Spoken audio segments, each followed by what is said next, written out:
Hello everybody. I'm going to try to talk as loud as I can. I'll probably try to make the volume go up because last time I filmed in here, which was the first video, the sound sucked, but I am getting better at editing, so I could probably figure that out. Today I wanted to do a video about all the books I've read so far in 2020, and one book I don't have here, I do have it in there, called All the Breaking Waves. I finished it in January. I didn't start it in 2020. That was a good book. I started reading that before I had Claire. I just almost all last year didn't read. All last year, and then finally I got back into it, and that's what got me back into reading. And so that was a cute one about this woman and her daughter, and they can see the visions and they have certain powers, and the daughter sees that her mom drowns, so she tries to stay away from any water, anything that could do that. And it's a cute story. I don't want to give anything away, but that got me back into it, so that was more of a 2019 thing. So the first book in 2020 I read was The Woman in the Window. The reason why I started wanting to read this book was because I heard it was going to be a movie. And I was like, okay, I need to read this before it comes out, which it was already supposed to come out, I don't know, a couple months ago. And I was really, really excited, but of course they had to postpone everything. But this one is about an agoraphobe. So agoraphobic is kind of like, I guess, what people are doing now, where they can't go outside or stuck inside. They look out the window. She even takes a step out the front door and she like freaks out. But she knows about everybody in the neighborhood because she spies on them, and it's kind of like in a way like a Disturbia, where she just spies on them, knows what's going on. But there's new neighbors across the street. She can see through their window, and she sees something happen, and she takes a bunch of medications because she has other things going on.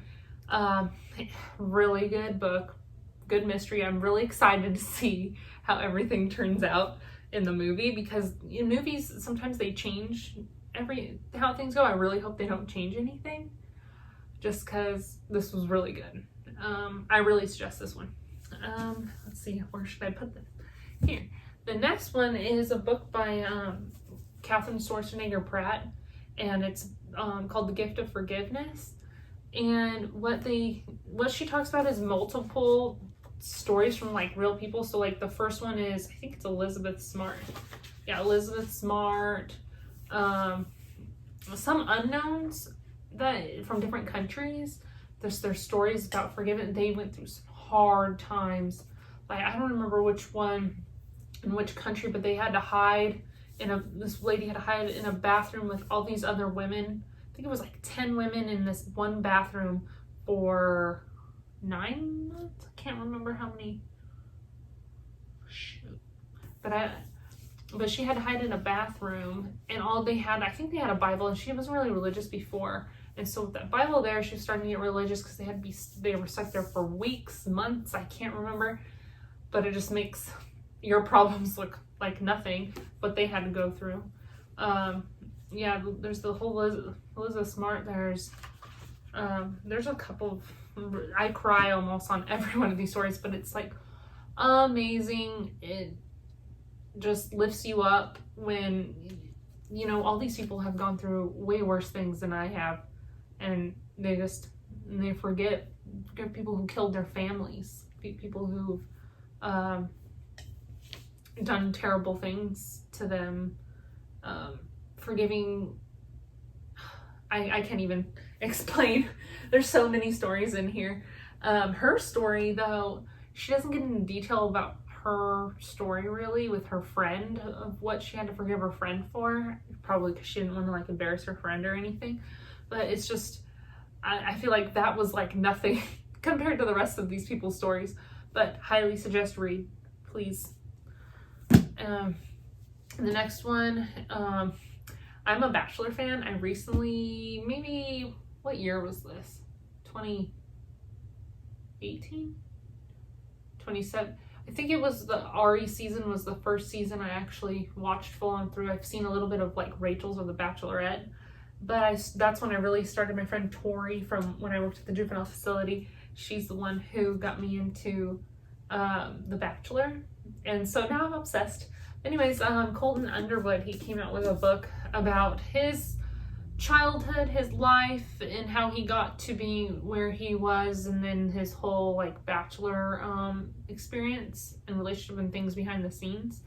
And it was actually a really interesting read. I mean, that's only if you're really a Bachelor fan. I mean, you don't have to be. I mean, he's also like his football days, why he was a virgin, you know, it's just a lot of things going on in his life. But yeah, I mean, it's not like a, oh, please read like those other ones. But yeah, if you like The Bachelor and you like Golden, you can read it. The next one I read, I'm going in order. I don't know if you can tell already. There's a reason why I'm going in order, because there's between two books. I feel like if I read one before the other, I probably would have said like, oh my god, this was the greatest book. But I read one, my favorite so far, before this book, so that probably like makes all the rest look like crap. But that's not this one. Sorry for my mid rant. The next one I read was The Death of Mrs. Westaway by Ruth Ware. Ruth Ware, I've read most of her books, maybe one or two I haven't read. The Lying Game that I read, that one was like, that was an okay one. But what was that? The Woman in Cabin 10. That one was my favorite, I think. This one was really good. About this girl who, her mom died a few years before, and then she all of a sudden gets this letter about her grandmother passing away, and she's like, I didn't know I had a grandmother. This isn't right. Something is going on, and she's trying to figure out, going through her mom's stuff, like, is this right?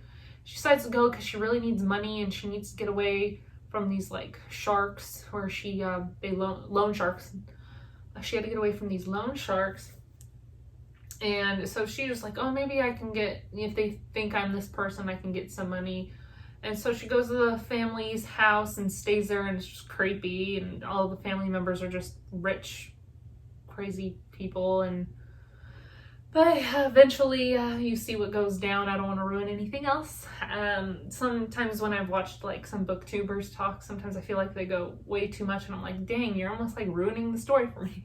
So I just want to get an introduction there. But a suggested read. I mean, it's not the greatest, but read Woman in Cabin 10. That one's good.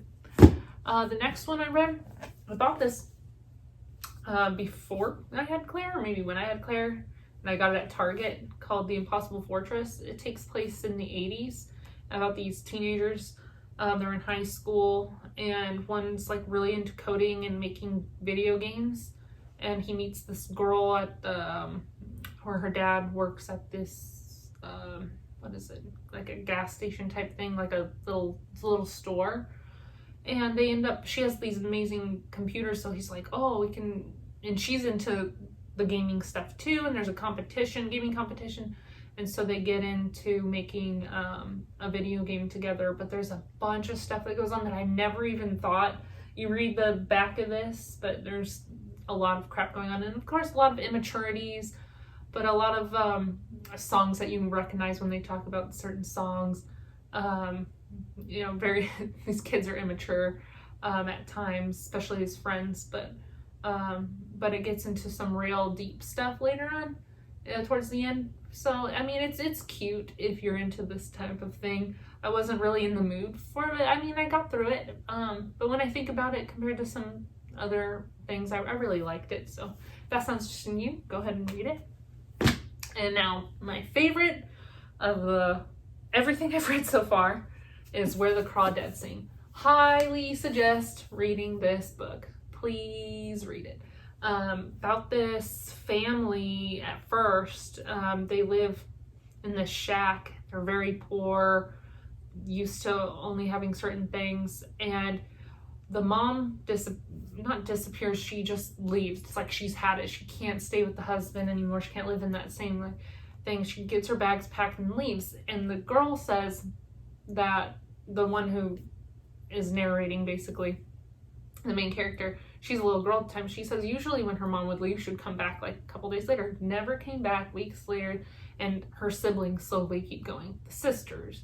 And then her dad, of course, will be gone for a few days, but then come back, and he's like a drunk and doesn't really cook, clean, or anything. He expects everybody else to do it.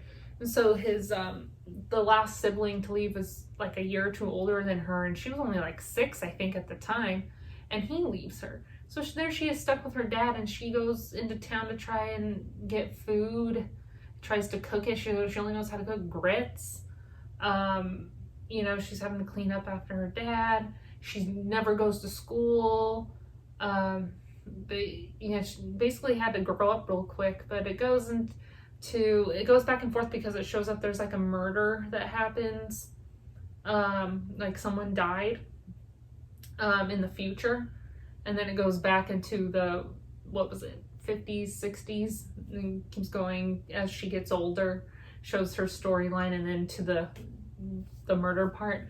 So it's a really good book. That the last pages blew my mind. I couldn't believe it. It was awesome.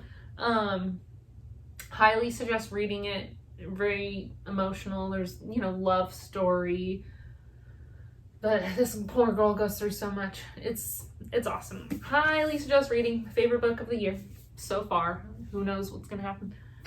This next one is what I was talking about, where it's Daisy Jones and the Six by Taylor Jenkins Reid.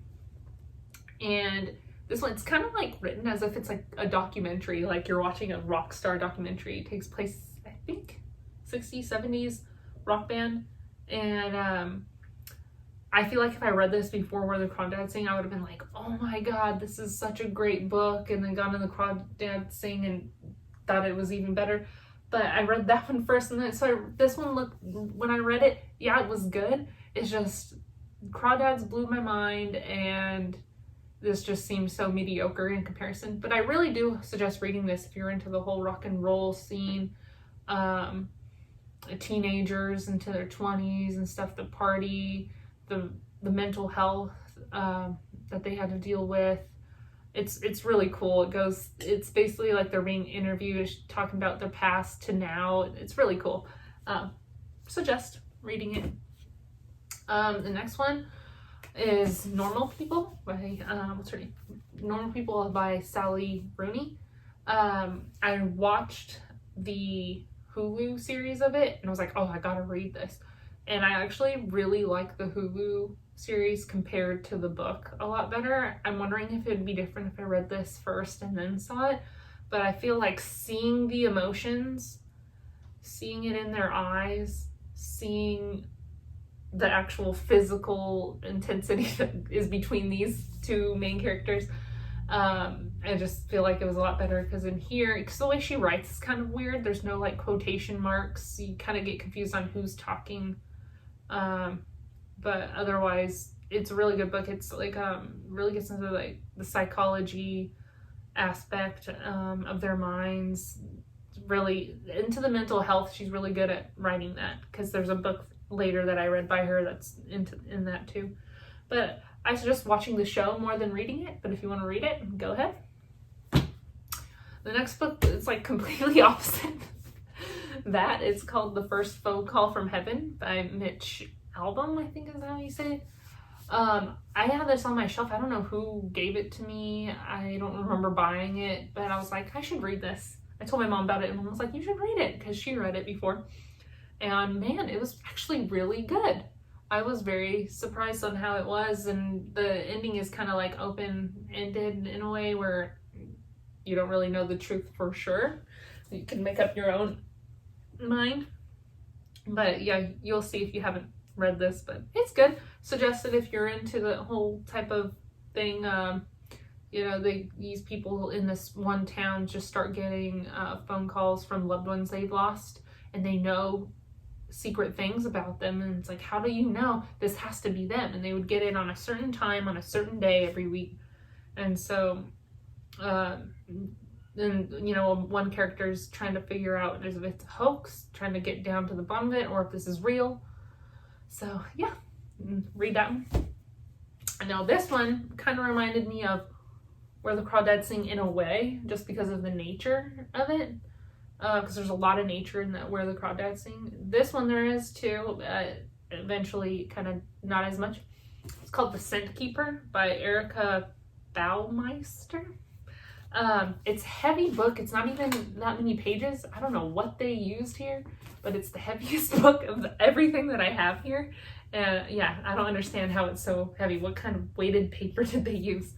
But it's about this girl and her dad. She grows up on this isolated island where nobody else lives, but they get like shipments of food sent to them, and they also grow things in their around their house.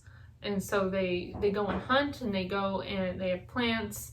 So that's how they survive, especially with the shipments they get from somebody. And the dad comes up with all these things about, because she's little, she doesn't understand, she's gonna believe it, like magical things or certain, you know, really it's somebody shipping them this stuff. But anyways, she's into scents. Like the dad's really into capturing scents of certain seasons and certain times, so he gets it and traps it in a bottle, but the scent can only stay in there for so long, so when she opens them up to like smell it, she has to close it real fast, because after time they are not there. And eventually, I don't want to ruin anything, that's all as far as I'll say, just because it gets intense. It talks more about her mother, kind of what happens with her father, and her future as she grows up a little bit more, because it shows from her when she's a little girl there to when she's a teenager. So yeah, I suggest reading this. It's a really good one. The next I read was The Silent Patient by Alex Michaelides. I suck at reading these people's last names. This one had a lot of promise. I enjoyed it. It after a certain point, you kind of understand what's going on. I wish it kind of ended in a different way, if I remember how the ending's going. But it's a psychological thriller, that's for sure. Once you kind of understand what's going on, you're like, okay, but it still is kind of a twist, which you'll see. But I feel like you can kind of see it. But about this guy who works at a mental facility, and he's obsessed with this one case of a girl. He ends up leaving one facility to go to the facility she's at, because he's obsessed with her case and her mentality. And so he ends up interviewing her, and nobody else could get her to talk at all. And he eventually gets her to say some stuff. That's as far as I'll go with this, because I wouldn't want to ruin it. It was an okay read. And here's another Stella Rooney book, Conversation with Friends. I actually like this one, and I read that they're going to make a, I don't know if it's a show, miniseries, movie, I don't remember. And who knows, I'm thinking it would be on Hulu, since Normal People's on Hulu. This one was really good, about this girl who, and her best friend, who used to be an ex-girlfriend, but they're still best friends. They meet this older couple. I forgot how much older they are. I think like 10, 12 years older. And she ends up having kind of an affair with the husband. And then her girlfriend is obsessed with that guy's wife. But it kind of goes into some craziness, and of course psychological mental health issues as well. So I really liked it. So I can't wait to see what the series will be like. Now it'll be different, where I've read this before I saw it, so I'm wondering how it'll be. The next one I read after that was Say You'll Remember Me. And this one I bought, this was on my shelf for a long time before I had Claire, I think. Say You'll Remember Me, it was about this teenage boy. It goes into his side of his life, and then also the girl's life of this girl he meets. But he went to juvie. He was going to go to adult prison, but the mayor ends up having this like new program to try and help juveniles. So he went and served a little bit of time, and then he did this like whole camping trip, and it was like a program for, I think it was 3 to 6 months, I can't remember. And he comes back, and he feels like he's a changed man, but he says he didn't do the crime. He just did it because he thought a friend did it, and they're claustrophobic. He wouldn't be able to handle being in prison or jail or whatever. And so he ends up just taking the bait. And So anyways, but eventually you kind of figure out who did it, what's going on. And then the girl is actually the mayor's daughter that he ends up falling in love with, and it goes into her side of the story too. And yeah, they're into each other, and totally opposite. He's kind of poor side, she's very rich, of course. But it's a cute story. I suggest it if you're into that whole type of thing. But good ending. I cried once during it. Anything involving animals, I cry. Like John Wick, of course. Yeah, that's that book. This book was awesome. The Tattooist of Auschwitz. Heather Morris wrote this, and she lives in Australia, and she met this guy while she was there who was in Auschwitz camp, and he was the tattooist. And it's based on true story, but it's kind of loosely based off of his story. She changed some stuff, you know, to be more dramatized, I guess. Introducing some other characters, I think, but mostly based on his story that he talked about. And it explains how he gets to Australia and why he's there at that time. He ends up, I don't know if he passed away while she was interviewing him or if it was like right after, because he's not alive anymore. But very good story. These people who were at Auschwitz, all different countries, not all Jews. He meets the love of his life there. The whole story about and how they all help each other regardless of how much pain, sickness, everything they're in, risking their lives to save each other. It's so amazing. And then it goes into the whole when Auschwitz starts shutting down and they have to get out of there because the Americans are coming and the Russians are coming. And it goes into this whole, just his whole life in Auschwitz, out of Auschwitz, trying to find the love of his life. I loved it. Such a good story. The last one I've read, I just finished this yesterday, which today is Sunday, and I don't know when I'm putting this video up. But I finished this Saturday while Claire was napping. She woke up right after I finished the last word. It worked out perfectly. But this was an okay book. This one was probably like the most okay out of all these. Like how The Incredible Fortress was an okay one. I don't even know if I like this one better than that one. Maybe they're the same.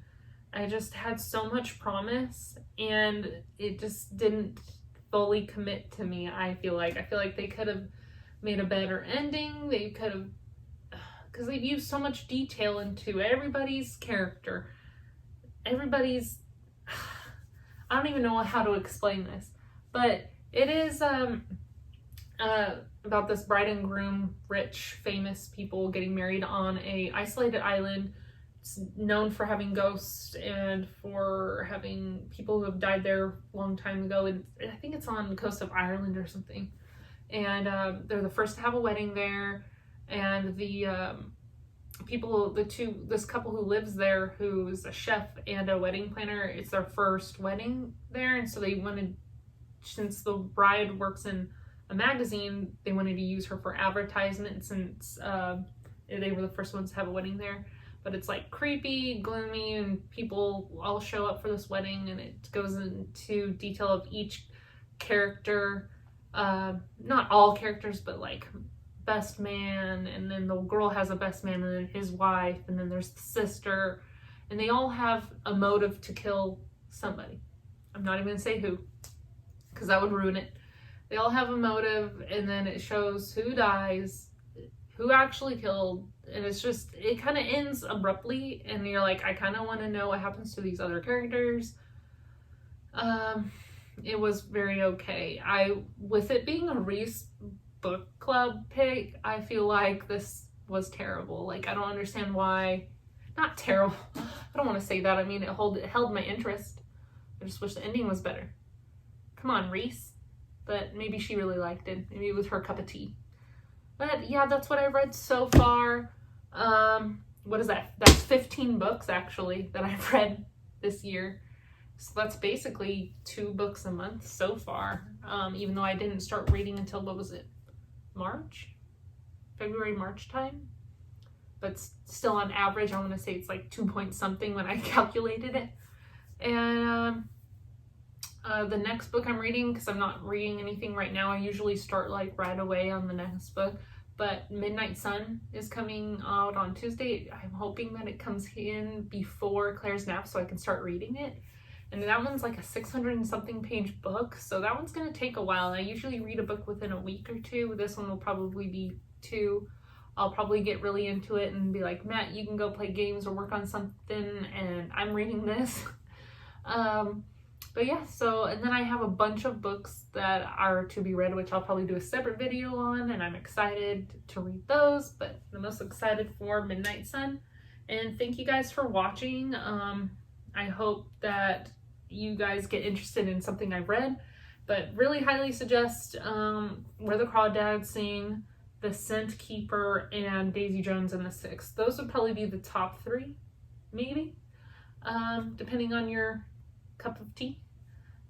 Thank you for watching.